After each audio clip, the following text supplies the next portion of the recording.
Hello' বন্ধুসকল, আজি আমাৰ উপস্থিত আছে আমাৰ মুখ্য আলহী মৃগশিখা ভূঞা।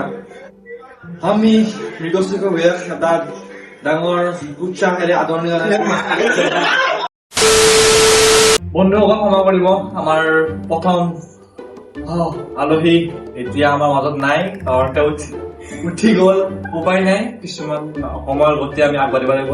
সেইকাৰণে আমাৰ মাজত এতিয়াও উপস্থিত আছে গণেশ মণ্ডল। সকলো এটা কৰিলে মণ্ডলক আগমন কৰা হওক।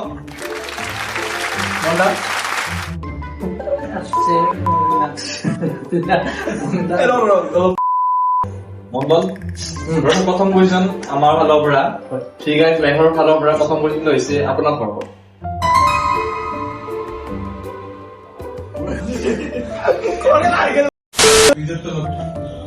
তোমাৰ ঘৰটো ক'ত? মোৰ ঘৰটো মালিগাঁও। মই মালিগাঁৱৰ পৰা আহিছোঁ। মোৰ ঘৰটো হ'ল নলবাৰী। নলবাৰী নেকি? আমাৰ নেক্সট কুৱেশ্যন আছে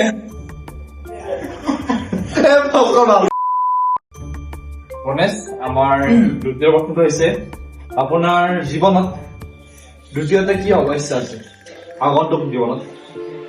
বৰ্তমান মই ইঞ্জিনিয়াৰিং কৰি আছোঁ। যিহেতু ইঞ্জিনিয়াৰিঙত স্কোপ পোৱা নাই, মই ভাবিছোঁ এতিয়া কণ্টেণ্ট ক্ৰিয়েটৰ হ'ম। মোৰ ইনস্পিৰেশ্যন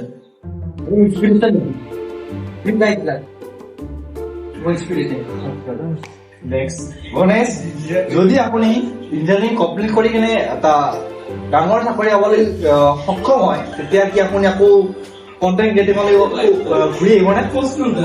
চাকৰিত চৰ মাৰি ওলাই দিম।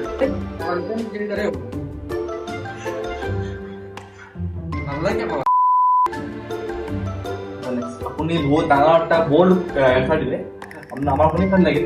এতিয়া আমাৰ তৃতীয়টো কুৱেশ্যন হৈছে কি আপুনি আপোনাৰ পাষ্ট লাইফত মানে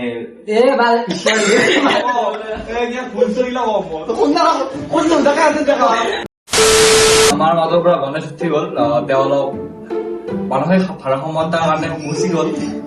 এতিয়া আমি নেক্সট আৰু এটা চৰ লাগে নেকি? হেল্ল' গাইছ, আজি উজ্জ্বল